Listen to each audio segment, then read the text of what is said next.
Welcome to Outside the Box. I'm your host, Margot, and you're tuned into episode 7. Almost as long as there's been religion, there's been the abuse of it. Often this takes the form of institutionalized control.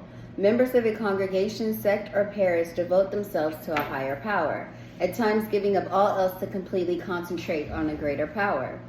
In many cases, they find themselves being taken advantage of. Unfortunately, in the following cases, these church leaders use religion and God to hide their true evil, to execute their devious plans, and act out their demented fetishes.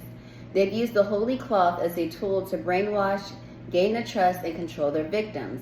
You are now tuned in to Unholy Religion. Allegedly killing 177 men, women, and youth, Maria Solukitis, also known as Mother Miriam, a Greek nun and criminal, is one of the most prolific serial killers in history. Born in 1883, Miriam grew up extremely poor. She worked in a factory as well as a family farm until the age of 23. It was around this time Miriam decided to leave home and become a nun for the Greek Orthodox Church under the mentorship of a priest monk by the name of Matthew.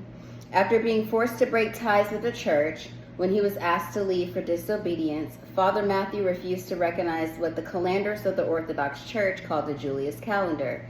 This is when he and Miriam's relationship began to flourish.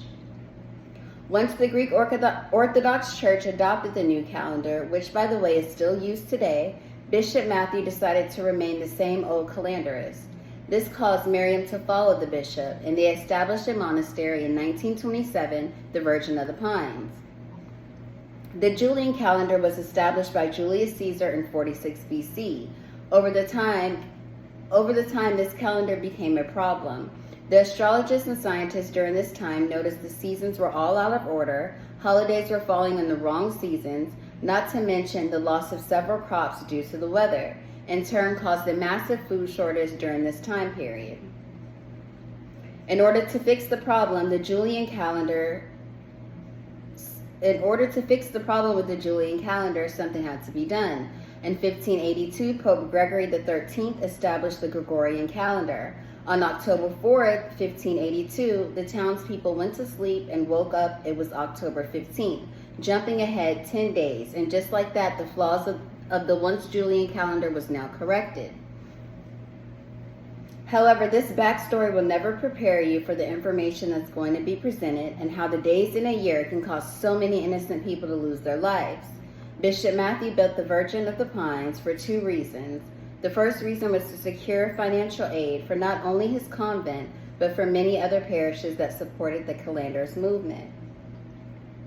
As the years passed, Miriam took over more and more of Bishop Matthew's responsibilities. Miriam was unofficially running the monastery until she became the abbess, a female superior of the community of nuns in 1950. After Bishop Matthew's health began to decline and eventually leading to his death during World War II, Mother Superior Miriam had other plans for the convent.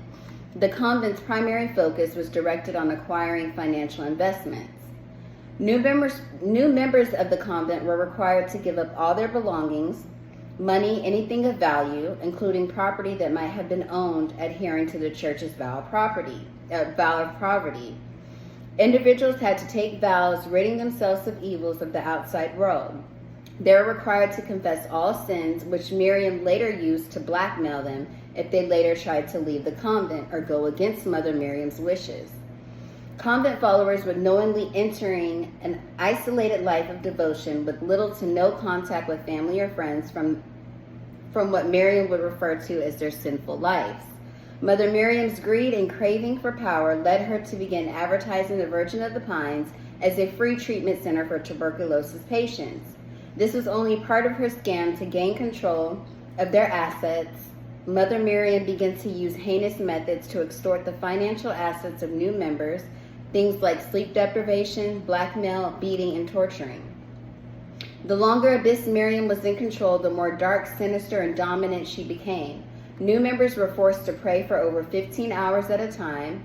They were then placed in a cell and had to fast for up to 40 days. Followers were forced to stay awake for weeks at a time. Another tactic of Miriam's control was her deadly vow of silence. Members of the convent were ordered to take a vow of silence, having to sit for hours on end in absolute silence. And if the parishioners spoke out a term, or made any noise at all, that could possibly be their last. They would be beaten in the face. In some cases, Miriam would hang her victims upside down and have the nuns of the convent brutally beat and torture their followers. Miriam's soulless acts of greed and control were so horrific that the villagers could hear the cries and moans of the convent followers all throughout the night. And from a distance, villagers claimed they could see individuals chained up in the yard of the convent. Mother Miriam was able to continue these horrific acts for 10 years until eventually her evil actions caught up to her. When the daughter of a recent convent member reported to the police after discovering her mother's property had been transferred over to the convent, police then contracted a raid of the convent and then arrested Miriam for her unspeakable crimes.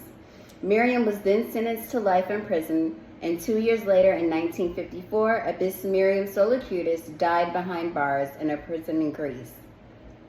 Even after all her evil practices, Mother Miriam still managed to have a following. This is proof how religion and religious figures have such an enormous effect on our minds. To her followers, she could do no wrong. These individuals were clearly blinded by the unholy faith of Miriam Solicutes. You're tuned into episode 7 of Outside the Box. Stay safe and informed, and I will see you next time with the second half of Unholy Religion. Thanks.